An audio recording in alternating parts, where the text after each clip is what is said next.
মধ্যপ্রাচ্যের উত্তপ্ত রাজনীতিতে যুক্ত হলো নতুন মাত্রা। ব্রিক্স প্লাস সম্মেলনে ইরানের পররাষ্ট্রমন্ত্রী আব্বাস আরাঘচি সরাসরি হুঁশিয়ারি দিয়েছেন, ইরানের শান্তিপূর্ণ পারমাণবিক স্থাপনাগুলোতে যুক্তরাষ্ট্র ও ইসরায়েলের যৌথ হামলার দায় যদি আন্তর্জাতিকভাবে বিচার না হয়, তাহলে এর পরিণতি শুধু মধ্যপ্রাচ্যেই সীমাবদ্ধ থাকবে না, বরং ছড়িয়ে পড়বে সারা বিশ্বে। রিও ডি জেনিরাতে অনুষ্ঠিত সম্মেলনে আরাঘচি বলেন, এই হামলা ছিল জাতিসংঘের নিরাপত্তা পরিষদের রেজুলেশন 2231 এবং এনপিটি চুক্তির সরাসরি লঙ্ঘন।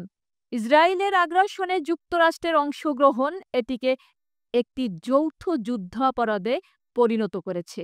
সম্মেলনের সর্বসম্মত বিবৃতিতে সরাসরি যুক্তরাষ্ট্র বা ইসরায়েলের নাম না নেওয়া হলেও ইরানের উপর ১৩ জুন শুরু হওয়া ধারাবাহিক বোমা হামলার তীব্র নিন্দা জানানো হয়। তেহরান একে গুরুত্বপূর্ণ কূটনৈতিক সমর্থন বলে উল্লেখ করেছে। ইরানের স্বাস্থ্য মন্ত্রণালয়ের তথ্য অনুযায়ী এ সংঘাতে ৯৩৫ জন নিহত এবং ৫,০০০-এরও বেশি মানুষ আহত হয়েছে। পাল্টা হামলায় ইসরায়েলও ব্যাপক ক্ষয়ক্ষতির শিকার হয়।